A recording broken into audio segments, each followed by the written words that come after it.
उहाँ लड्नु भएको जमिनमा चाहिँ अर्को खाल्टो चाहिँ थिएन, त्यो जस्तो हरियो घाँसहरू दुबोहरूमाथि नै उहाँको लडे पछाडि पुरेको देखियो। अध्यक्षज्यूले चाहिँ अपाङ्ग हुनुहुन्थ्यो, पहिरोमा पुरिनु भएको हो भनेर मुजुल्का तयार गर्नुभयो। त्यति नै एसपी साहब चाहिँ पुग्नु भएको थिएन। अब यहाँ इन्सपेक्टर साहबको इन्सपेक्टर साहब त्यहाँ पुगेर मुजुल्का तयार गर्ने भनेर तयार भइसक्यो। स्वयं एसपी साहबै अघिल्लो दिन पनि एसपी साहबै जानुभएको थियो, राति 2 बजी फर्कनु भयो। फेरि भोलिपल्ट बिहान पनि एसपी साहबै 10 बजे उहीँ पुग्नुभयो। त्यो घटनास्थलबाट लास उठाउने कुराहरूमा एसपी साहबको एकदम उहाँको सक्रिय सहभागिता नै। जेसीबी त यो सुनियोजित तरिकाले जलाइएको हो भन्ने कुरा पनि आएको छ। अध्यक्षज्यूले चाहिँ ढाकछोप गर्न खोज्नु भयो अरे भन्ने कुरा आयो। यसलाई कसरी प्रश्न पार्नुहुन्छ? तपाईँको साँठगाँठ छ अरे ठेकेदारज्यूसँग भन्ने कुरा आयो। पीडित पक्ष भन्दा पनि ठेकेदार पक्ष या जेसीबी पक्षको तरफदारी गर्नुभएको थियो भन्ने कुरा आयो। सबै थोक एकै ठाउँमा पुरिनु यो त सम्भव होला त अध्यक्षज्यू? यसलाई कसरी पुष्टि गर्नुहुन्छ तपाईँ? त्यो नाम्लो यता थुन्चीपट्टि गए बाहिर जान्थ्यो होला, कहाँनिर लाग्यो त्यो नाम्लो चाहिँ यता टाउकोबाट यता भित्र छिर्या हुनुपर्छ मेरो अनुमान चाहिँ है। उहाँ लडिसके पछाडि त्यो माटाले पुरिएकै देखियो भन्ने कुरा पनि छ। यो हामी गलत छौँ कि हजुर गलत हुनुहुन्छ? त्यो मुजुल्का उठाउनलाई लाग्यो, कसैले केही शब्द भएन भन्नुहुन्छ, कहिले के त्यहाँ अलिकति भाषा नमिल्या हो कि भन्ने खालको कुराहरू हुँदाहुँदै घटना प्रकृति मुजुल्का उठाउने ठाउँमा अब मृतकका जो जानुपर्ने थियो फेरि उहाँहरू जानु भएन। अघि तपाईँले भने जस्तो समयमा यदि काम नसकिएमा म रकम भुक्तानी गर्दैन भनेर तपाईँले चेतावनी दिँदै पनि केही समय अगाडि मात्रै 1 करोड 20 लाख रुपियाँ चाहिँ भुक्तानी लिइसकेको भन्ने कुरा पनि छ। तर तपाईँ नहुँदा हुँदै पनि तपाईँले मिडियामा चाहिँ त्यो उनी अलि अपाङ्ग थिइन्, पहिरोबाट लडेर पुरिएकी हुन् भन्नु यो चाहिँ कतिको जायज होला? यो अतिरञ्जित कुरा हो सर। नम्बर प्लेट गायब गरेर चालक फोनमा कुरा गर्दै भागेका छन्। चालक मात्रै नभएर अन्य 2 जना पनि पछि दौडिएको केही व्यक्तिहरूले देखेका रहेछ। गाउँपालिकामा ताला लगाएको अवस्था छ। आइसकेपछि तत्काल हस्पिटलमा उपचार गर्ने कि त्यसलाई चाहिँ पुर्दिने? त्यो त भयो नि त हैन? बकेटमा रगत पनि छ भनेर जस्तो त्यो हामीले पनि हेर्यौं। यसरी चाहिँ पहिरोले पुरेर उहाँको मृत्यु भयो भन्ने कुरा चाहिँ यो झुटो हो, तपाईको भनाइ हुन्छ हैन? जेसीबी चालकले लापरवाही गर्यो।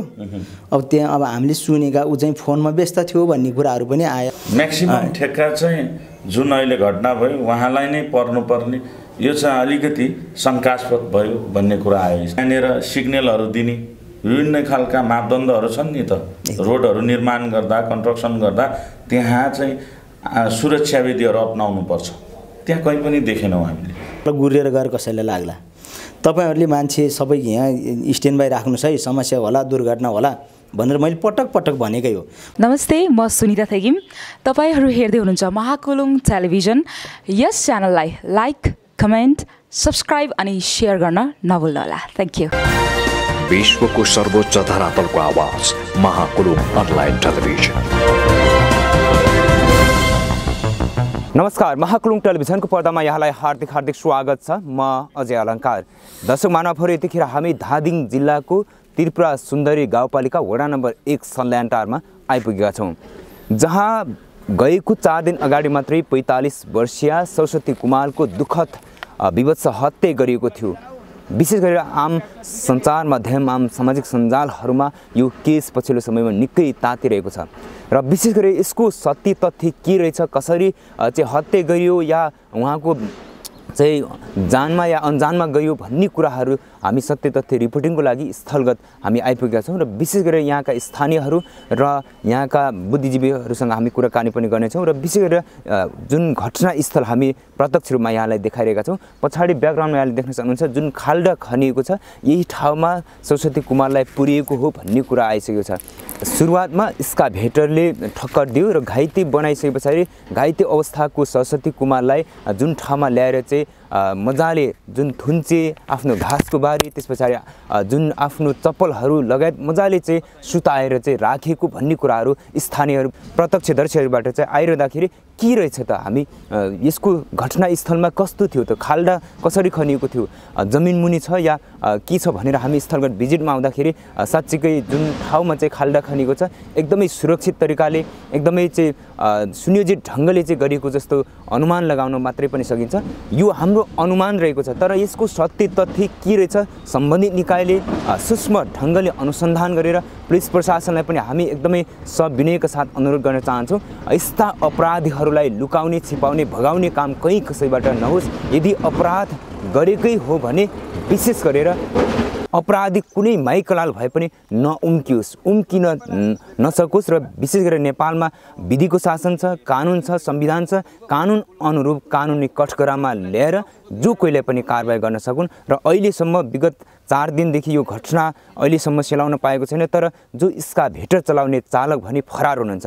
साँच्चीकै एसियाकै टप 1 को रूपमा हामी पुलिस प्रशासनलाई हामी उपाधि पनि उपमा पनि दिँदै आइरहेका छौँ। यदि नेपालको पुलिस प्रशासन सक्षम भनेर हामीले यसरी सेल्युट गर्दा गर्दै पनि ती अपराधीहरू जुन ठाउँ छोडेर चटक्कै भागेका छन्, 4 दिनसम्म पनि फरार छन्, यसको मतलब पुलिस प्रशासन एकदमै गैर जिम्मेवार भइरहेको छ भन्ने होइन, तर पनि चाँडोभन्दा चाँडो उहाँहरूले चाहिँ आफ्नो अनुसन्धानमा ल्याएर जो यो घटनामा संलग्न व्यक्तिहरू, जो अभियुक्तहरूलाई चाहिँ ल्याएर अपराधी हो या होइन, हत्यारा हो या होइन, यसको चाहिँ छानबिन गरोस्। यो अनुरोध र कामनासहित यहाँका जनप्रतिनिधिहरूसँग हामी कुराकानी गर्नेछौँ, हामीसँगै रहनुहोला। अध्यक्षज्यू, जसरी 45 वर्षीय सरस्वती कुमालको त्यो दुःखदमय घटनाले धेरैजनालाई चिन्तित बनाएको अवस्था हो र देशैभरि अहिले सबैजनाले कतै न्याय पाउनिन् कि भन्ने कुरामा चिन्ताको विषय बनेको अवस्था छ र पीडित पक्षहरू पनि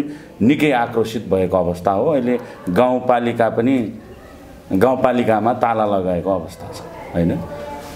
तपाईले घटनास्थललाई प्रत्यक्ष हेर्दा र त्यहाँका सम्पूर्ण आम नागरिकहरूको तपाईँ अभिभावक हैन, तपाईलाई चुनेर त्यो स्थानमा पठाइसकेपछि तपाईको दायित्व भनेको उनीहरूलाई अन्यायमा पर्दा होस् र हरेक विकासका कुरा होस्, हरेक कुरामा चाहिँ तपाईले सहयोग र सपोर्ट गर्नुपर्छ सरकारसँग समन्वय गरेर हैन।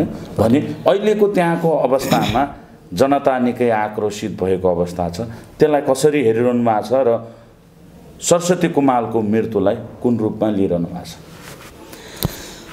अब अस्ति 17 गतेको दिन जुन खालको एउटा दुःखद घटना घट्यो, यो अकल्पनीय नै छ।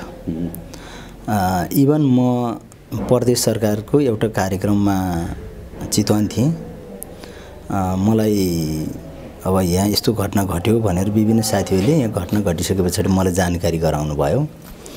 अब म कार्यक्रम छोडेर निस्केँ, के भयो यस्तो समस्या रह्यो भनिसके पछाडि यसरी डोजर चलाए ठाउँमा मान्छे पुर्यो, मान्छे मृत अवस्थामा झिकियो भनेपछि म जानकारी पाएपछि म आएँ।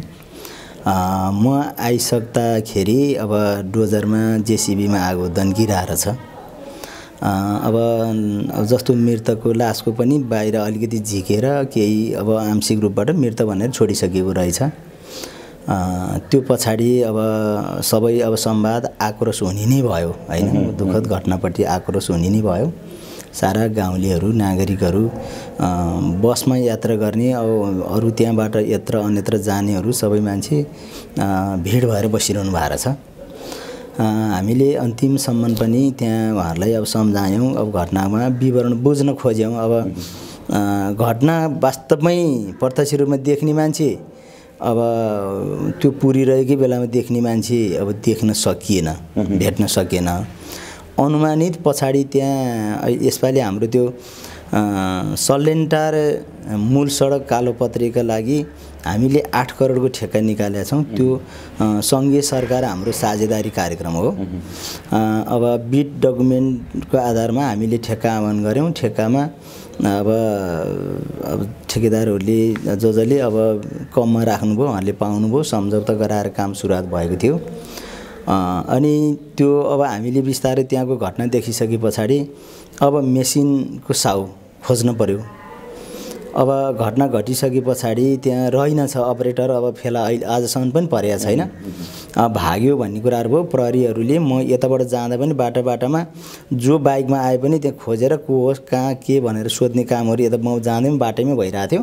धादिङ बेसीदेखि निरन्तर सडकमा चाहिँ ठाउँ ठाउँमा कुनै सिभिल ड्रेसमा, कोही अब युनिफर्ममै पनि प्रहरीहरू बसिरहनु भएको देखेँ मैले। के हो भनेर भने त्यो ड्राइभर यता आछ अरे भनेर खोजौँ भनेर यहाँ वाच गरेको भनेर भनिरहनु भएको थियो। अब भेटिएन, नभेटेपछि हामीले अब त्यसो भने अब जेसिबीको कसको हो, कुन कम्पनीको कसको हो, हामीले सम्बन्धित मान्छेलाई बोलाउँ र यो साइडमा अब काम गर्ने ठेकेदारलाई पनि बोलाएर छलफल गरौँ भनेर भन्यौँ। अब त्यो जोइन्टमा उहाँहरूको ठेक्कापट्टा रहेछ, केही अब कम्पनीले तोकेका व्यक्तिहरू त्यहाँ हुनुहुँदो रहेछ। त्यो उहाँहरू चाहिँ पहिल्यै चौकीमा गएर हाम्रो इलाका प्रहरी कार्यालयमा गएर बसिसक्नु भएको रहेछ। जुन ठेकेदार र जेसिबीका जो जेसिबी सञ्चालक हुनुहुन्छ, हजुर, उहाँ दुवैजना। हजुर, जेसिबी सञ्चालक चाहिँ आइपुग्नु भएको रहेनछ। अरू चाहिँ ठेकेदार ठेक्कापट्टा गर्ने त्यहाँको रोडको ठेकेदार जो चाहिँ त्यहाँ आइसक्नु भएको रहेछ। प्रहरी कहाँ आएर चाहिँ त्यही त मुख्य ठेकेदार भन्दा नि जस्तै ठेकेदारले तोकेको एजेन्ट भनौँ न, उसको त्यो साइडमा तोकेका मान्छे।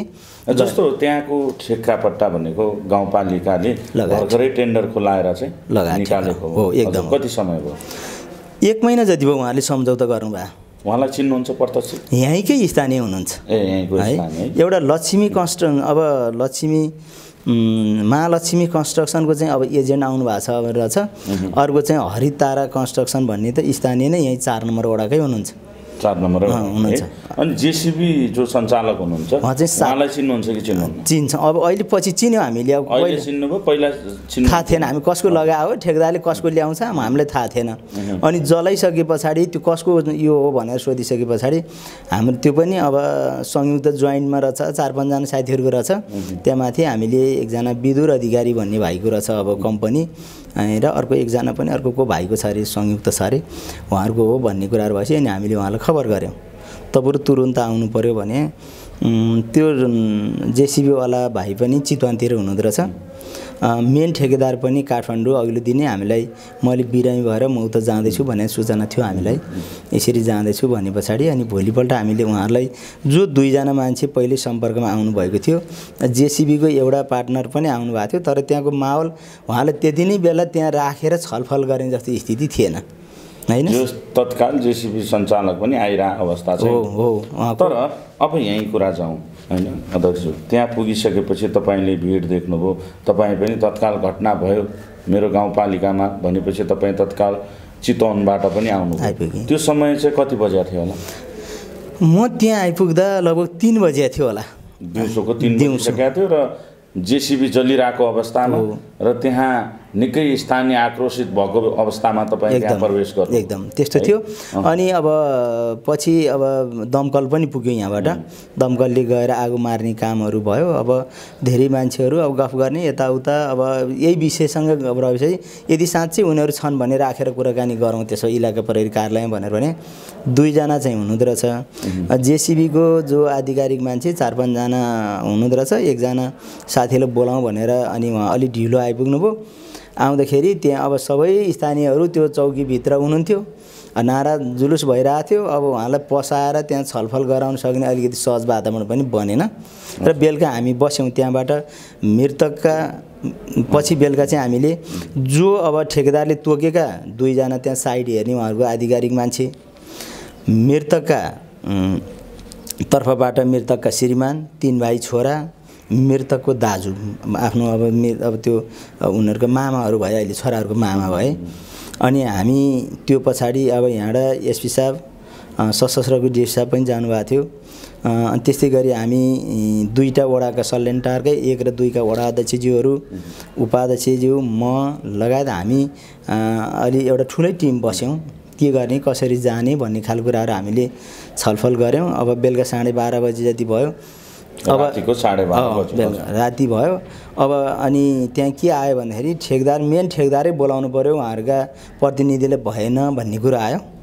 र त्यो पनि ठिक छ भनेपछि जेसिबीको पनि आधिकारिक मान्छे नै जो छ, जसको नाममा कम्पनीमा छ, त्यही मान्छेलाई बोलाउँ भन्ने कुरा आएर अनि अब लो त्यसो भए त्यही गरौँ भन्यौँ। भोलिपल्ट बिहान चाहिँ घटना प्रकृति मुजुल्का उठाउँ अनि सब ल्याएर माथि सल्यानटार प्राथमिक स्वास्थ्य केन्द्रमा राखौँ। अनि दिउँसो बसेर उनीहरूलाई बोलाएर वार्ता छलफल गरौँ। त्यो पछाडि एउटा निष्कर्ष निस्किएपछि मात्रै लास्ट पोस्टमार्टम गरेर अनि अरू प्रक्रिया अगाडि बढाउँला, किटानी जाहेरीतर्फ जाउँला भन्ने सल्लाह भयो बेलुका। अनि बेलुका हामी 12:30 बजेतिर राति अब सबै आफ्नो ठाउँमा लाग्यौँ। अनि भोलिपल्ट बिहान अब फेरि पनि त्यो घटना प्रकृति मुजुल्का उठाउने ठाउँमा अब मृतकका जो जानुपर्ने थियो फेरि उहाँहरू जानु भएन। हजुर, भनेपछि तत्काल त्यो दिन चाहिँ मुजुल्का उठेन। दोस्रो दिन उठाउने प्लानिङ भयो। भोलिपल्ट बेलुका बस्दाखेरि भोलिपल्ट बिहानमा उठाउने सल्लाह भयो। अनि बिहानमा भनेको फेरि उहाँहरूको अब सम्बन्धित पीडित परिवारहरू जानु भएन भन्ने कुराहरू भयो। फेरि पनि अब मास त्यतै अब यी प्रकारकै आसपासतिर गाउँपालिका नजिक भएर त्यतैतिर मान्छे अलिकति फेरि जम्मा हुनुभयो।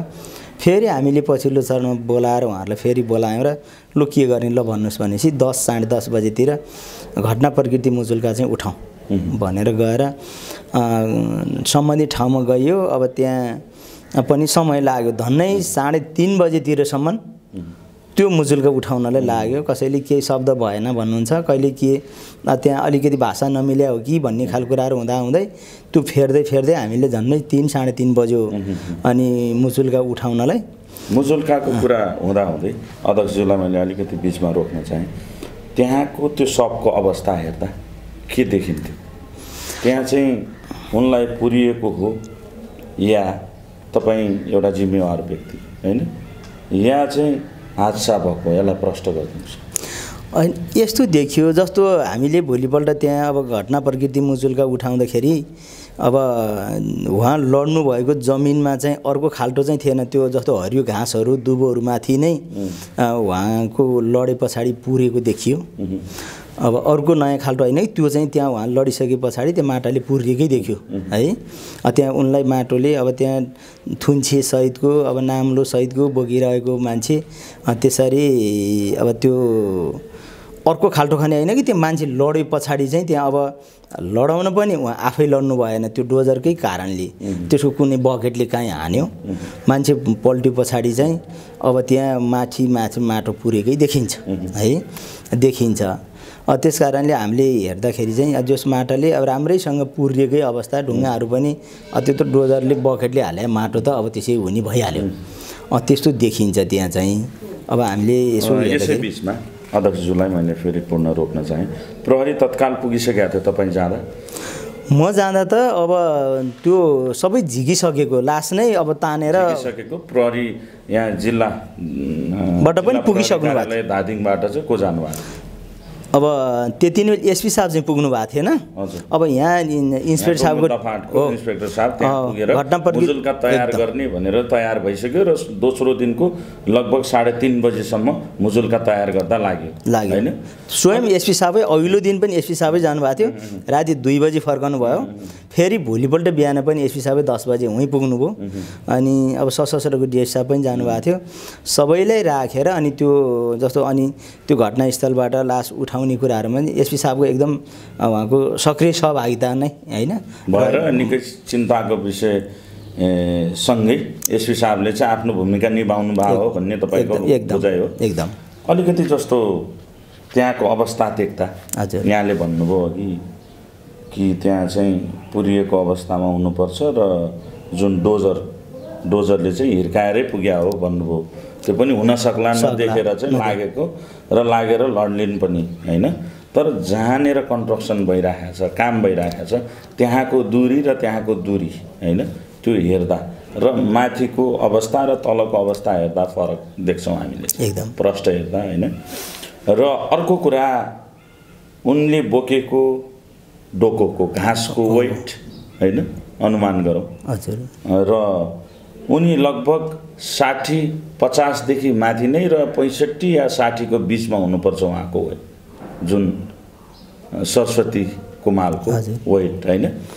अब त्यति वेटिलो चिज र त्यो घाँसको डोको त उछटिन्छ नि हान्दाखेरि। अब एउटा डोजरको पावर कतिको हुन्छ, त्यसले हान्दाखेरि त्यो स्पिड हुन्छ हैन। त्यसले फ्याँक्यो भने पनि त्यो बोकिरहेको नाम्लोसँगको डोको र त्यसको घाँस त तितर हुनुपर्ने, प्रष्टै त्यो खाल्टोमै गएर सबै थोक एकै ठाउँमा पुरिनु, यो त सम्भव होला त अध्यक्षज्यू? यसलाई कसरी पुष्टि गर्नुहुन्छ तपाईँ?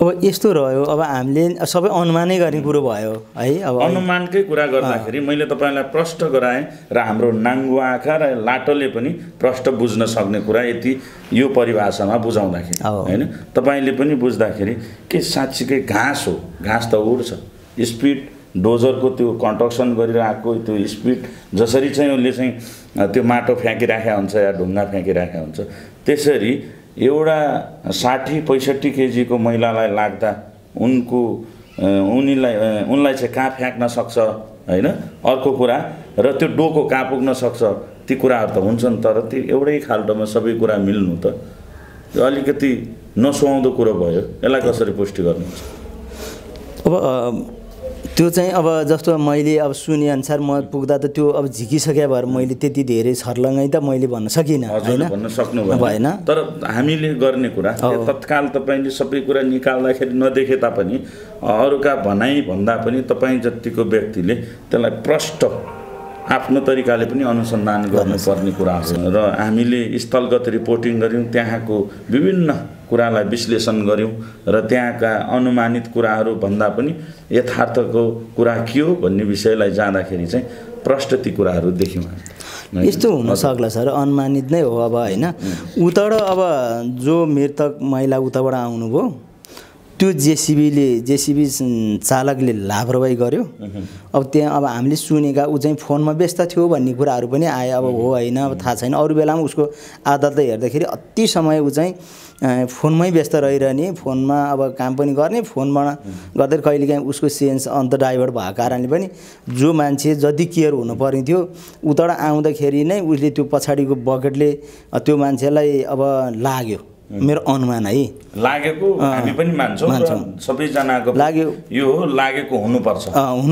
लागेकै हो बकेटमा रगत पनि छ भनेर जस्तो त्यो हामीले पनि हेर्यौँ बकेट भन्दा माथि त्यो ठ्याक्कै केही छेउमा चाहिँ लागेको प्रष्ट देखिन्छ अनि त्यो देखिसके पछाडि बरा उहाँ त घाँस बोकेर आइरहनु भयो मान्छे त्यो नाम्लो यता थुन्चेपट्टि गयो भए बाहिर जान्थ्यो होला कहाँनिर लाग्यो त्यो नाम्लो चाहिँ यता टाउकोबाट यता भित्र छिर्या हुनुपर्छ मेरो अनुमान चाहिँ है त्यसो गर्दाखेरि त त्यो निस्किन पाएन नि त उसको ज्यानमै थुन्चे रह्यो होला भन्ने अब त्यो ढङ्गले रह्यो हो कि भन्ने लाग्छ मलाई चाहिँ अब थुन्चे रहन सक्छ तर घाँस रहन सक्दैन घाँस त्यही त अब त्यो रोडभरि हुनुपर्ने बिछडिनुपर्ने त्यहाँबाट लड्दै जाँदाखेरि त्यो पहिरोबाट मानव पुरिएका कुराहरू उहाँहरू पुरिएला तर त्यो घाँसहरू भने एकै ठाउँमा जम्मा हुन सक्दैन त्यो सम्भवै छैन थुन्चेमै थियो अरे घाँस चाहिँ भन्ने कुरा आयो होइन थुन्चेमै छ त्यसलाई चाहिँ थुन्चे भन्दा माथि छ त्यो हामीले भिडियो पनि प्रष्ट हेरिसकेका छौँ जुन खिचिएका भिडियोहरू यसलाई हेर्दाखेरि अलिकति अब अध्यक्षज्यू र मेरो बिचमा कुराकानी भइरहँदा अलिकति तितो कुरा पनि गरौँ अध्यक्षज्यूले चाहिँ ढाकछोप गर्न खोज्नुभयो अरे भन्ने कुरा आयो यसलाई कसरी प्रष्ट पार्नुहुन्छ तपाईँको साँठगाँठ छ अरे ठेकेदारज्यूसँग भन्ने कुरा आयो यसलाई यसो भयो मान्छेले घटना पछाडि जे भन्न पनि अब कसले नागरिकको बोलीलाई कसले थुन्न सक्छ र अब एउटा कुरो त हामीलाई साँठगाँठ के अर्थमा रहन जरुरी छैन भने हामी ठेकेदारसँग हामीलाई ठेक्का कसलाई पर्छसँग नि भएन हाम्रो कुनै अब अहिलेको सिलबन्दी ठेक्कापट्टा नि होइन अब हामीले अब सिस्टमबाट अनलाइनबाट फर्म भर्ने मान्छेहरूसँग जसले सस्तोमा थोरैमा काम गर्छु भने उसले ठेक्का पारे हो हामीलाई को छ को छैनसँग नि हामीलाई मतलब छैन म्याक्सिमम ठेक्का चाहिँ जुन अहिले घटना भयो उहाँलाई नै पर्नुपर्ने यो चाहिँ अलिकति शङ्कास्पद भयो भन्ने कुरा आयो स्थानीय अब यस्तो आयो अब हामीले पनि ठेकेदारलाई जस्तो कसले हाल्छ भन्दाखेरि जस्तो अब घटेर जसले हाल्छ उसलाई दिनु पर्यो हामीले दिँदाखेरि चाहिँ त्यो त कम्पिटिसन गरिदिनु पर्यो अरूले होइन अब राख्नुहुन्छ कोहीले धेरै धेरै राख्नुहुन्छ अब हाम्रो सिस्टमले त ठेक्काको सिस्टममै जाने हो हामीले कममा गर्छु भन्नेले अब भन्दा भन्दै हामीले बढी गर्नेले दिनु भएन अरू जस्तो अब घटनाको हामीले ढाकछोप किन गर्नु जरुरी छैन भने अपराधी जहिले पनि अपराधी हुन्छ जसले अपराध गर्यो उसले लापरवाही गर्यो जसले उसले मान्छे मार्ने काममा संलग्न भयो झुक्यो जे गरेर भने उसले मान्छे त मार्यो नि होइन मारिसके पछाडि हामीले कसैलाई ढाकछोप गर्नु त्यत्रो निरीह एउटा परिवार त्यहाँमाथि पनि उहाँ अलिकति शारीरिक रूपमा पनि अलि कमजोर मान्छे शारीरिकको कुरा गर्नुपर्दा अध्यक्षज्यूले चाहिँ अपाङ्ग हुनुहुन्थ्यो पहिरोमा पुरिनु भयो हो भनेर मुजुल्का तयार गर्नुभयो त्यो थाहै छैन सर कसले मुजुल्का मैले उठाउने मुजुल्का हो र होइन हजुरकै रोभरमा चाहिँ मुजुल्का तयार भयो र ती कुराहरू चाहिँ लेख्नुहोस् भनेर चाहिँ हजुरले भन्नुभएको थियो भन्ने कुरा मैले अहिलेसम्ममा हजुरले त्यो कुरो के बुझ्न सक्नुहुन्छ भने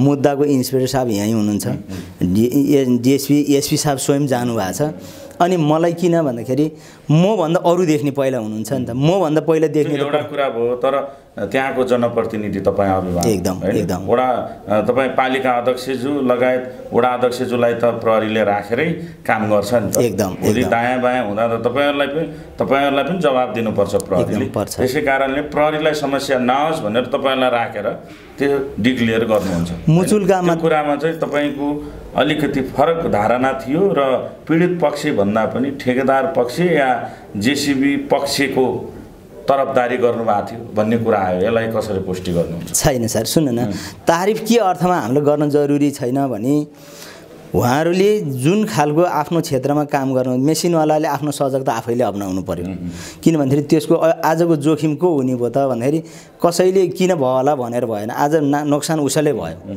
जसले ठेक्कापट्टाको काम गर्नुहुन्छ हामीले त उसको काम टाइममा चाहियो क्वालिटीको चाहियो तर ठेकेदारजुहरूको त नोक्सान भएकै छैन हेर्दाखेरि नाङ्गो आँखाले देखिन्छ भोलि राज्यले नै तिर्नुपर्छ त्यो जेसीबीको पनि होइन तिर्नै पर्छ अब त्यहाँ ठेक्का रोकिराखेको पनि यो अवरोध त स्थानीयले गरे भनेर त्यो उसलाई फरक पर्दैन पैसा आइरहन्छ होइन उसलाई घाटा भन्ने कुरो छैन अझ फाइदा छ जेसीबी त यो सुनियोजित तरिकाले जलाइएको हो भन्ने कुरा पनि आएको छ यसलाई के भन्नुहुन्छ अध्यक्षज्यूले चाहिँ अब हामीले यसो त्यो अब फेसबुकतिर हेर्दाखेरि देखिएको कुरा चाहिँ अब हेर्दा त्यस्तै देखिन्छ होइन अब देखिन्छ अब म आउँदा त मैले कसले जलाए त मैले पनि भन्न सकिनँ हजुरले भन्न सक्नुहुन्न तर पछिका विश्लेषण र अनुमानका आधारमा विभिन्न र त्यहाँका धेरैजना हामी स्थानीयहरूलाई सोध्यौँ पीडित पक्षलाई पनि सोध्यौँ तपाईँहरूले यसरी यो राज्यको सम्पत्ति नै हो यो व्यक्तिगत रूपमा काम गरे तापनि यो भनेको तपाईँहरूलाई राज्यले गरिरहेको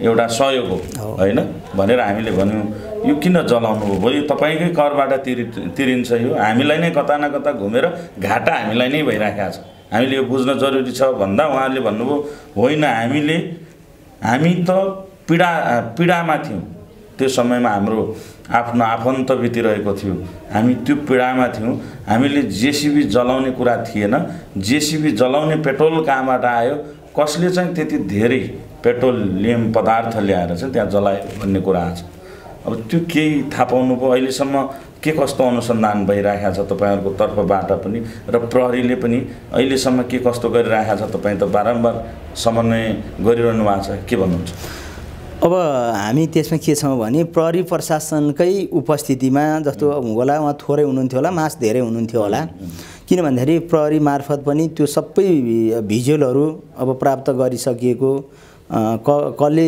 ल्याउनु भयो कसरी कसले लगायो त्यो खालका कुराहरू पनि अब त्यहाँ भइरहेको छ अब त्यो अब प्रशासनले आफ्नै ढङ्गले पनि त्यसको व्यवस्थापन गर्नु होला अनि अहिले अब एउटा हातमा एउटा मोबाइल नभएको मान्छे थोरै औँला गर्ने मान्छे होला सबैसँग त्यहाँ फोटो खिचेको छ भनेर आछ अब त्यो एउटा कमजोरी पाटो रह्यो हैन त्यो गर्न नहुने अब कहिलेकाहीँ आवेगमा आएर पनि अहिले हजुरले भन्नुभयो जस्तै के हो भने त्यो काहीँ न काहीँ राज्यकै हाम्रै टाउकोमा आउने चिज हो त्यो अतै पनि कहिलेकाहीँ आवेगले कहिलेकाहीँ गर्न नहुने कुराहरू पनि भएको छ त्यो गर्न नहुने कुरै हो पहिलो अपरेटरको लापरवाहीले एउटा परिस्थिति सिर्जना भयो दोस्रो फेरि आएर अब त्यो अब मेसिन जलाइयो त्यो काहीँ न काहीँ गएर फेरि अहिले त्यो हाम्रै राज्यकै काहीँ न काहीँ भार हामीले नै बोक्नुपर्ने कुरा हो त्यो आवेगले त्यो राम्रो कुराहरू गरेन अब त्यो जसले गर्नुभयो आवेगै भयो भने सम्झाउनेको सङ्ख्या कम भयो होला नसम्झिनेको सङ्ख्या ठुलो हुनुभयो होला तैपनि त्यो पनि एउटा दुःखद पक्ष रह्यो अब हामीले जस्तो मैले अहिले भनिरहँदाखेरि जस्तो त्यो अब गर्न हुँदैन थियो समग्र ठाउँमा साधन भए पछाडि गाडी भए पछाडि अब काम जहाँ छ गरिरहँदाखेरि दुर्घटनाहरू हुनसक्छ तर गराउने त्यो चालकको दोष हो त्यो मेसिनको दोष त होइन त्यो त अब के चलाए चल्ने हो राखिने कुरो हो त्यो चाहिँ नगरेको भए राम्रो हुन्थ्यो अब त्यहाँ हामीले मैले साथीहरूलाई पनि भने तपाईँले कन्ट्रोल गर्न सक्नु भएन मास ठुलो भयो हामीले सकेनौँ हाम्रो कोसिस भएको भन्नुभयो सुरक्षाकर्मीले पनि अब त्यो एउटा दुःखद पक्ष नै रह्यो त्यो पनि जस्तो हजुर सुरुमा चाहिँ त्यहाँ चाहिँ ढिलै आएको एउटा कुरा चाहिँ तपाईँले प्रश्न आफै पनि भनिसक्नु मैले तत्काल निकाल्दाखेरि पनि म समावेश थिएन पनि भन्नुभयो होइन। तर तपाईँ नहुँदा हुँदै पनि तपाईँले मिडियामा चाहिँ त्यो उनी अलि अपाङ्ग थिइन्, पहिरोबाट लडेर पुरिएकी हुन् भन्नु यो चाहिँ कतिको जायज होला? यसलाई त विरोध गरिराखेका छन् स्थानीयले। हाम्रो मेयर साहब हामीले जिताएर पठायौँ, त्यो कुर्सी दियौँ, तर अहिले मेयर साहबले हाम्रो विपरीत कुरा गरिरहनु भएको छ भनिरहनु भएको छ होइन। यो जायज थियो होला? थिएन। यो अतिरञ्जित कुरा हो सर। हजुर। किन भन्दाखेरि त्यो मैले बोलेको कुरो अहिले फेरि पनि सबैले त्यो युट्युबमा हेर्दा सुन्न सकिने कुरो हो। एउटा कुरा के चाहिँ थियो, जस्तो मैले को बित्नुभयो को कहाँ मैले फोनैबाट रिसिभ गरेँ नि त। म नआउँदैको घटना हो, जसले मलाई फोन गरेर सोधिरहनु भएको थियो। जस्तो म गाडीमा एकदम स्पिड हतारमा आइरहँदा पनि अब त्यो मैले जस्तो उहाँहरू कस्तो कति उमेरको कस्तो हुनुहुन्थ्यो, बच्चाहरू कति थियो, मलाई त जानकारी छैन न त। अनि भनिरहँदाखेरि अलि शारीरिक रूपमा अलि दुर्बल हुनुहुन्थ्यो। मलाई फेरि उहाँले वर्ष अन्दाज 50-52 वर्ष भन्नुहुन्थ्यो, 45 वर्षको हुनुहुँदो रहेछ होइन। मैले यस्तो सुनेको छु भने मैले होइन। त्यहाँमाथि फेरि मैले पहिरोले पुरेको भनेर त मैले कहिले पनि बोलेकै छैन। त्यो अहिले पनि सुन्न सकिन्छ नि। त्यो चाहिँ के भयो भने त्यो मासमा लिएर गएर त्यो कपोकल्पित कुराहरू फलानाले यसो भनेको छ उसो भनेको छ। अहिले मैले भनिरहेको छु, जो हजुरको मैले सञ्चार माध्यमद्वारा कुरा राखिरहेको छु, यो त अहिले बोलेर होइन, अर्को यो त पटक पटक पनि सुन्न सकिन्छ नि। हजुर सकिन्छ नि त। त्यस कारणले मैले भने उहाँ शारीरिक दुर्बलताको मान्छे हुनुहुन्थ्यो अरे, अलिक कमजोर हुनुहुन्थ्यो अरे। अब भन्ने खालको कुरा त अब स्वभावतै रूपमा पनि अब मलाई अरूले भन्दाखेरि अपाङ्ग, मलाई के को अपाङ्ग पनि थाहा थिएन होइन। त्यो कुरो यस्तो हुनुहुन्थ्यो भन्नुभयो। अब मान्छेले हाम्रो गाउँहरूको भाषा होइन, अब त्यसलाई त्यो ढङ्गले यस्तो हुनुहुन्थ्यो अरे भनेर भनेको मैले। तर कहिले पनि मैले पहिरोले पुरेर मरेको यस्तो भएको भन्ने खालको कुराहरू मैले काहीँ पनि व्यक्त गरेका छैन। भनेपछि त्यो चाहिँ ड्राइभरले जुन जेसिबी चालकले चाहिँ आफै सुनियोजित तरिकाले पुरेको हो भन्ने सबैको विश्लेषण पनि छ। त्यो हुन पनि त्यही हो, 100 हो होइन। तर उहाँलाई कसले परिचालित गर्यो भन्ने कुरा चाहिँ भोलि प्रहरी अनुसन्धान सम्बन्धित निकायले चाहिँ पुष्टि पनि गर्ला होइन। जस तपाईँले चाहिँ यो कुरालाई भन्नुभएको चाहिँ होइन, यसरी चाहिँ पहिरोले पुरेर उहाँको मृत्यु भयो भन्ने कुरा चाहिँ यो झुटो हो, तपाईँको भनाइ हुन्छ होइन। पहिरो त आएकै छैन, पहिरोमा त पुरेकै होइन होइन। मलाई चितवनमा हुँदा चाहिँ यसरी तल घाँस काटिरहनु भएको मान्छे यसो भयो भनेर मलाई भन्ने हल्ला सुनेको थियो। घटनास्थल आएर हेर्दा त पहिरो घाँस काट्ने ठाउँ कहाँ, पहिरो भएको ठाउँ कहाँ होइन। यो त पुरै भएन त्यो भनिरहँदा पनि। त्यहाँमाथि मैले यो पहिरोको त काहीँ त्यो फेरि पनि सुन्न सकिन्छ होइन। अहिले सबैकोमा छ, त्यो काहीँ छैन सर। त्यो अब त्यस्तो होइन। जेसिबीवालाले अब नम्बर प्लेट शुद्ध छैन त्यहाँ भन्ने कुरा पनि आयो। र अर्को अलिकति मलाई लागेको कुरा चाहिँ अध्यक्षज्यूहरूको कतै कमी कमजोरी हो कि भन्ने मलाई लागेको कुरा, जस्तो त्यहाँनिर त्यति धेरै कन्स्ट्रक्सन भइरहेका छन्, रोडहरू बनिरहेका छ, तर तपाईँको त दायित्व हो नि त्यहाँनिर सिग्नलहरू दिने, विभिन्न खालका मापदण्डहरू छन् नि त। रोडहरू निर्माण गर्दा कन्स्ट्रक्सन गर्दा त्यहाँ चाहिँ सुरक्षा विधिहरू अपनाउनुपर्छ। त्यहाँ कहीँ पनि देखेनौँ हामीले। तपाईँ त्यो बाटोबाट प्रत्येक दिन तलमाथि आउजाउ गर्नुहुन्छ, तर तपाईँहरूले एक दिन पनि त्यो विषयमा एक्सन लिनु भएन। किन? त्यो कारणले गर्दा कता कता तपाईँहरू पनि ती ठेकेदारज्यूहरूलाई चाहिँ आफ्नो र आफन्तको गन्ध तपाईँहरूबाट देखिएको हो कि भन्ने हाम्रो आशंका। के भन्नुहुन्छ? त्यस्तो होइन सर। आफन्तका हिसाबले हामी कोही अब तपाईँहरू मेरो अहिले चिनजान भएको छ, आजबाट आफन्त होइन। फेरि भेट्दाखेरि मैले बोलाउन सक्ने, हजुरले मलाई बोलाउन सक्ने हाम्रो मानवीय चिनजान मात्रै हो। अर्को कुराहरू हामीले के हो भने हजुरले भन्नुभएको एकदम जायज हो। निर्माण स्थलमा हामीले ठेकेदारले काम सुरुवात भइसके पछाडि त्यो अलिक जोखिमपूर्ण ठाउँ पनि हो। माथिबाट बर्खामा पनि पहिरो आएर पटक पटक त्यहाँ समस्याहरू, बाटो आवाजात पनि समस्या ल्याएको ठाउँ। मैले आफैले पनि ठेकेदारलाई तपाईँले यहाँ मान्छे खोलाबाट ढुङ्गा बोक्ला, ट्र्याक्टरले झार्ला, तल गुरेर गएर कसैलाई लाग्ला, तपाईँहरूले मान्छे सबै यहाँ स्ट्यान्ड बाई राख्नुहोस् है, समस्या होला, दुर्घटना होला भनेर मैले पटक पटक भनेकै हो। मैले राखेको छु, मैले यसो भनेर हामी कहिलेकाहीँ जान्थ्यौँ। अब को हो, अब त्यो उहाँहरूको जोइन्ट कम्पनी भएर अब मान्छे कोही त नचिनेको पनि थियो। अनि बसिरहँदाखेरि अझ मैले भनेको छु, तपाईँहरू मोबाइल हेरेर कहिलेकाहीँ बसिरहनु भयो भनेदेखि तपाईँहरूको काम मोबाइल हेरिरहँदा अर्को दुर्घटना होला है होइन। तपाईँहरूले स्पेसल्ली यही काममा खट्ने होइन, तपाईँहरू यो ढङ्गले अलि वरपर चिलाउने फेदमा शीतल आँगर बस्ने होइन।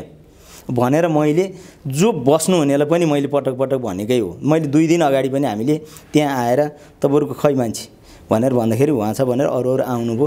तपाईँहरूले ल यहाँ समस्या नआउँदै ख्याल गर्नुहोस्, समस्या दुर्घटना भनेको कुरो कहिलेकाहीँ अब त्यो दशा भने बाजा बजाएर आउँदैन, ख्याल गर्नुहोस् भने हामीले पटक पटक भन्यौँ। हामीले बोर्ड राख्नुहोस् भने बोर्ड तयारी भएको छ सर, यो तपाईँले राख्नुपर्ने बोर्डहरू राख्नुहोस् हामीले भन्यौँ। भन्दै पनि इभन दुर्घटना भयो। त्यो कमजोरी पक्ष हामीले भन्ने कुरामा कमी गरेका छैनौँ हैन उहाँलाई। अनि मैले ठेकेदारले त्यो अघिल्लो दिन पनि ठेकेदार बिरामी हुनुहुन्छ भन्ने कुरो मैले थाहा पाउँदैन थिएँ। तपाईँहरूको निर्माणका कामहरू भइरहेछ। पहिलो कुरो मान्छे थप्नुहोस्, यो असारमा सक्नुपर्ने योजना हो। कति छ तपाईँले मान्छे अलि बेसी थप्नुहोस् है काममा। भोलि म असारभन्दा पछाडि गएर तपाईँलाई भुक्तानी दिन सक्दिनँ। यो कुराहरू गरेँ मैले। अनि के हो तपाईँहरूको त्यहाँ मापदण्ड पुरा गर्नुपर्ने कुराहरू तपाईँहरू व्यवसायिक ठेक्कापट्टा गर्ने मान्छेहरूले त्यहाँ पुरा गर्नुपर्ने नर्म्स चाहिँ पुरा गर्नुहोस् भने मैले सबै कुराहरू मैले यो तयारी गरिरहेको छु। बोर्ड बनाएको छु। मेरो असाध्यै प्रेसर यो हाई भएर अब मलाई त्यो सुगर पनि बढेर म आज म 2 दिन पछाडि आउँछु भनेको छु, सबै कुराहरू गर्छु भनेर अघिल्लो दिन बेलुका कुरो भयो। आखिरमा भोलिपल्ट घटना चाहिँ घट्यो। निगरानीमा हामीले निरन्तर भनिरहेका हौँ, तर कहिलेकाहीँ त्यो उहाँहरूको अब अहिले आएर उहाँहरूले पनि भोग्नुभयो नि, समस्या त आयो हैन। यति ठुलो समस्या अब यो एउटा जटिलता एउटा सिर्जना गर्ने कुराहरूमा साँच्चै हजुरले भन्नुभएको जस्तो टाइममा उहाँहरूले त्यो कुरालाई अलिकति बेसी ध्यान दिनुभएको भए ठाउँ सजिलो चाहिँ के हुँदैन भन्ने हिसाबले बुझ्यो होला उनीहरूले। तर गरौँला भनिरहँदाखेरि आखिर दुर्घटना भइछाड्यो, मानवीय क्षति भयो हैन। यसले यत्रो ठुलो एउटा राष्ट्रव्यापी रूपमा अन्तर्राष्ट्रिय जग्गासम्म पनि अब अमानवीयताको पराकाष्ठक भएको हैन। यस्ता खालको सन्देश लागिसकेपछि तत्काल हस्पिटलमा उपचार गर्ने कि त्यसलाई चाहिँ पुर दिने, यो त भयो नि त हैन। यो त अमानवीय भयो, मानव जातिले स्वीकार गर्नै नसक्ने कुरा हो यो हैन। जस्तो अघि तपाईँले भने जस्तो समयमा यदि काम नसकिएमा म रकम भुक्तानी गर्दैन भनेर तपाईँले चेतावनी दिँदै पनि केही समय अगाडि मात्रै 1 करोड 20 लाख रुपैयाँ चाहिँ भुक्तानी लिइसकेको भन्ने कुरा पनि छ। यो हामी गलत छौँ कि हजुर गलत हुनुहुन्छ? अब यस्तो होला, यति नै पैसा त मलाई पनि अब ठ्याक्कै छैन। तैपनि हामीले उहाँहरूलाई पहिला पेस्की पैसा दिनुपर्ने सिस्टम रहेछ। उहाँहरूले जति आफ्नो धरौटी ल्याएर हामीले मागेअनुसार धरौटी राखिसक्नु भएपछि हामीले 20% अब अहिले मलाई लाग्छ 10% पैसा लानुभयो होला भन्ने बुझ्छु।